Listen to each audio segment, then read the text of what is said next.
Okay, so I'm reporting right now from the interior of my small cabin. Um, it's actually kind of cooling off today, and it looks like the rain has stopped. Some of the nice things about this area is that it is surrounded by trees, and so a lot of the wind is broken. I have some supplies over that way, and last night the wind actually picked up the metal roofing and pushed it off of some of the plywood I had, so I had to recover that. The metal roofing is pretty heavy, so it was pretty significant. Although it's not terribly, anyway, it's heavy, but it was moved by the wind, so that's kind of a concern. But I seem to be doing well. Growing a decent beard. My hair is starting to grow back. It was kind of funny, my hair, my hat that I got was kind of tight, and then I got a haircut, and then it got really loose, and then I lost about 30 pounds, and that made my head even smaller. Now my hair is starting to grow back, and it's, I'm going to let it go for the full year, and we'll see what I look like then. But overall, I got no real complaints. Things are going pretty well. But anyway, I'm standing here in the front doorway, and I wanted to show you kind of what I expect to happen this winter. Here's the front porch. It's still cold.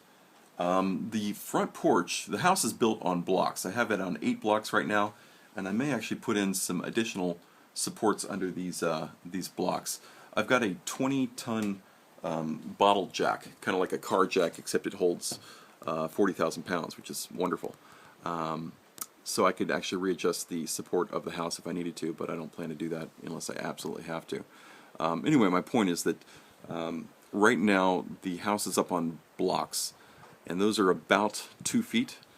From there we've got some 2x10s, 2x12s. I think they're 2x10s. I've got 2 of those on each side, so it's basically like a 4x10. 2 beams, so that's probably another 10 inches in addition to the 2 feet off the ground, and then the actual house is built on 2x8s, and so that's 18 inches plus the 2 feet, so we're at like 3.5 feet off the ground. That's where the floor is.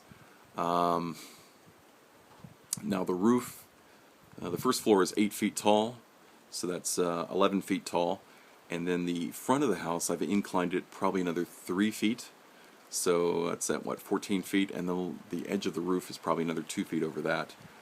So we're looking at 15, 16 feet high.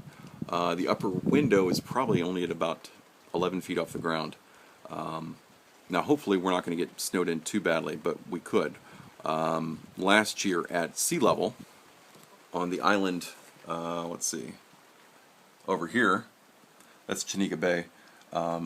There's a little town there. They had 27 feet of snow. Not all at once. I'm not sure how much was on the ground at one time, but I would guess 10, 12 feet at least. I've seen photos. So if we get 10 to 12 feet, I should be able to get out from the window upstairs if everything collapsed.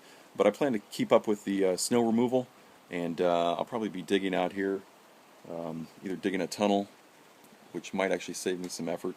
I'm kind of see what makes sense, but I may just dig a large trench. Part of the problem is digging it out. I've got lots of bins that will be emptying as I start using my supplies. Looks like it's raining again now.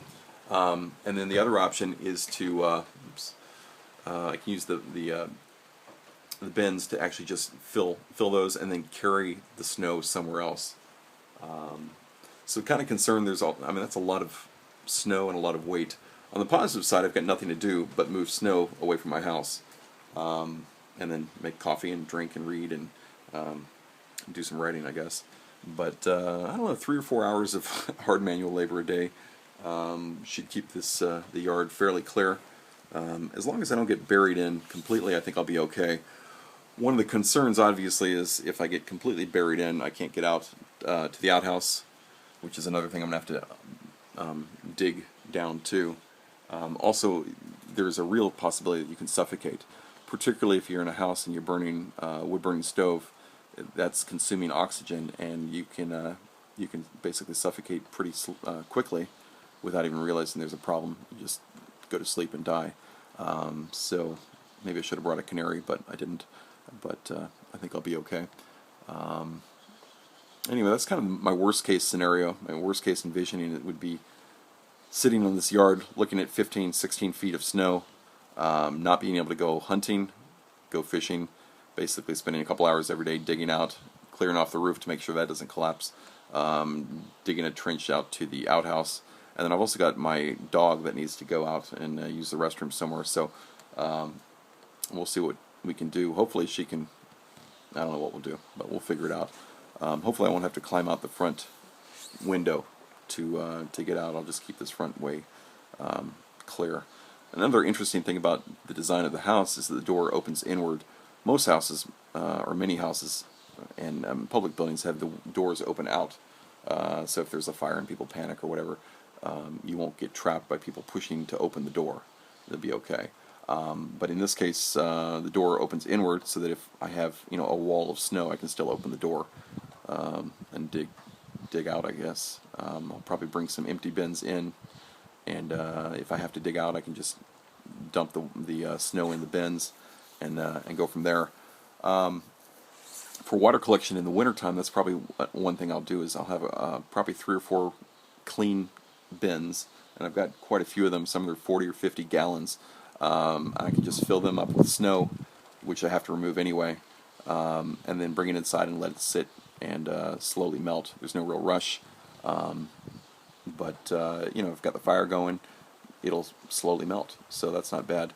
The downside about melting snow is that it compacts to about 1/11 the volume. So if I have 200 gallons of it, you know, that's plenty of drinking water. But you know, it's a constant thing to keep busy with. But I think maybe having a routine and activities would probably be healthy. So I'll go from there. But overall, I think I'm going to have a good winter. Got a lot of things to think about. Also concerned about the wind. You know, the winds can be 110, 120 knots, and if it gets that bad, even with the windbreak here of the trees, it's going to get my, you know, keep me on alert. The roof is secured fairly well, but I'm going to get more of that metal ribbon and just nail it down real hard, and that'll keep it very secure, hopefully. Kind of like hurricane straps.